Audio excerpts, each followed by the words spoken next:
Dans une précédente vidéo, on a parlé de l'histoire des jeux antiques, et cette vidéo peut certes être vue sans avoir vu celle d'avant, mais je vous conseille quand même de la visionner pour bien comprendre tous les enjeux dont on va parler dans un instant. Donc si vous voulez jeter un œil, vous avez le lien de la vidéo en description. Parce que oui, dans cette présente vidéo, on va parler des Jeux Olympiques modernes, et je peux vous garantir qu'après ce visionnage, les JO n'auront plus aucun secret pour vous. Sans transition, on passe à l'histoire du jour. Le site d'Olympie est enseveli après avoir été pillé par les troupes barbares, les Jeux Olympiques antiques ont été détournés de leur sens premier par la République romaine qui deviendra ensuite l'Empire romain et qui interdira les jeux et autres cultes païens au nom du christianisme. Mais alors pourquoi est-ce qu'on a de nouveau des JO et comment ça s'est passé? La réponse dans un instant. Notre histoire nous amène au XVIIIe siècle. Un archéologue anglais, Richard Chandler, est chargé de partir en Grèce pour y retrouver des ruines archéologiques. En se basant sur les écrits de Pausanias, un voyageur grec qui a écrit la Périégèse, qui est une description géographique de la Grèce antique. Chandler trouve l'emplacement du sanctuaire sacré d'Olympie, le lieu où se tenaient les premières Olympiades. Un peu plus tard, en 1828, la Grèce est en pleine guerre d'indépendance contre l'Empire ottoman et peut compter sur ses alliés, dont la Russie, le Royaume-Uni et la France. Cette dernière profite d'être sur place pour procéder à plusieurs fouilles archéologiques. Des spécialistes sont donc envoyés et les Français découvrent le massif temple de Zeus dont on a parlé dans la précédente vidéo. Face aux nombreuses découvertes archéologiques, dont certains artefacts seront ramenés pour des expositions dans divers pays, le monde est fasciné pour l'Antiquité et ses merveilles. Un peu à la manière de la fascination pour l'Égypte quelques années plus tard en 1922, lors de la découverte du tombeau de Toutankhamon. Cependant attention, la découverte du site d'Olympie et du temple de Zeus n'explique pas pourquoi on a décidé de remettre les jeux au goût du jour. Pour répondre à cette question, il nous faut retourner en France pour s'intéresser à un homme qui marquera à jamais l'histoire de son empreinte. Et cet homme, c'est le baron Pierre de Coubertin, un aristocrate français passionné de sport. En effet, il pratique l'aviron, l'escrime, la natation, la boxe et le tir, à une époque où, croyez-le ou non, faire du sport n'est pas forcément bien vu. Et oui, pour bon nombre de gens de l'époque, le sport donne des ignares, des éclopés ou des brutes, tandis que Pierre de Coubertin, lui, y voit une façon de promouvoir des valeurs nobles, comme la discipline, la virilité et l'équilibre entre esprit et corps, mais pas que. Il pense aussi que les sportifs seront plus aptes à aller sur le champ de bataille. Je vous rappelle que les Français viennent alors de perdre la guerre de 1870 face aux Prussiens. Coubertin voyage dans les universités anglaises et se prend d'attache pour la pédagogie sportive. De retour en France, il écrit bon nombre d'articles sur les bienfaits du sport et sur le sport en général. Il crée des associations, participe à des congrès et des comités, toujours autour du sport.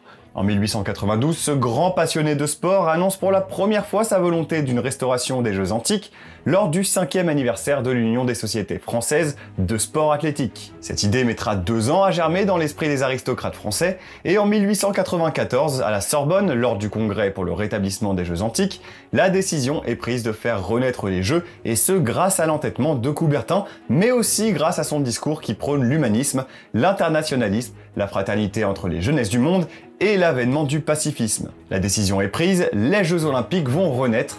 Un comité international olympique est alors formé avec à sa tête Démétrios Vikelas, un grec. C'est donc tout un symbole. Le 6 avril 1896, les premiers Jeux Olympiques modernes sont lancés, symboliquement encore dans la ville d'Athènes, dans un stade antique reconstruit pour l'occasion. Lors de ces premiers Jeux Olympiques modernes, 60 000 spectateurs sont présents. 241 sportifs issus de 14 pays différents vont alors devoir s'affronter lors de 9 disciplines: athlétisme, lutte, haltérophilie, escrime, natation, cyclisme, tennis, tir et gymnastique. Il crée la devise des JO, plus vite, plus haut, plus fort, toujours dans cet esprit de dépassement de soi, mais aussi d'universalité.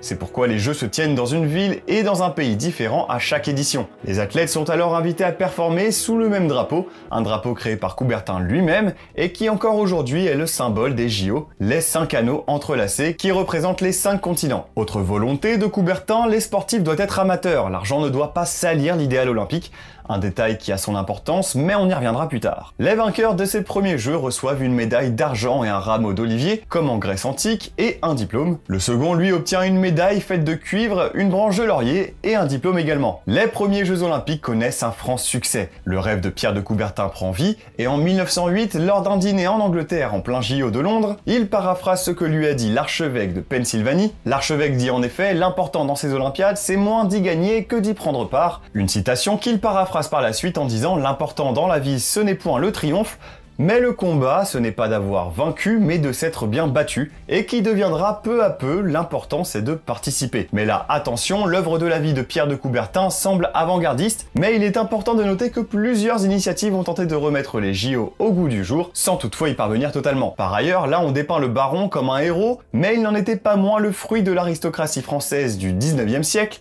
et de sa pensée. En ce sens, Coubertin était aussi élitiste, raciste, colonialiste et misogyne. Et oui, pour lui malheureusement les Olympiades ne sont réservées qu'aux hommes. Il dit, je cite, « Une Olympiade femelle serait inintéressante, inesthétique et incorrecte ». Il continuera pendant des décennies à s'opposer à la participation des femmes. Il faudra attendre 1900 pour que les femmes puissent participer aux épreuves de tennis et de voile, en 1928 pour l'athlétisme, et ce n'est qu'en 2007 que la charte olympique rend obligatoire la participation des femmes à tous les sports. Face aux nombreuses envies de changement et d'évolution dans l'organisation et le déroulement des Jeux, Coubertin quittera le comité en 1925 en étant aigri et surtout désargenté.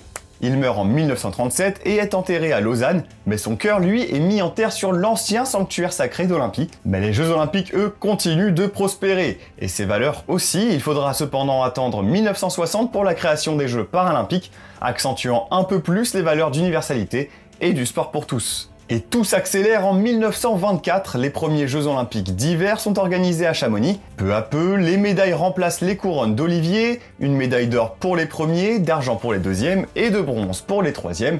D'ailleurs, savez-vous qu'en plus des médailles d'or, d'argent et de bronze, il existe une médaille secrète?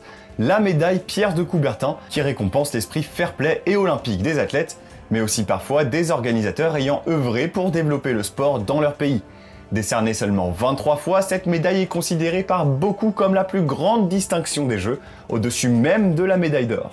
Elle a d'ailleurs été décernée à Luz Lang, athlète allemand lors des Jeux de 1936, qui sous le régime nazi a décidé d'aider l'athlète Jesse Owens pour l'épreuve du saut en longueur.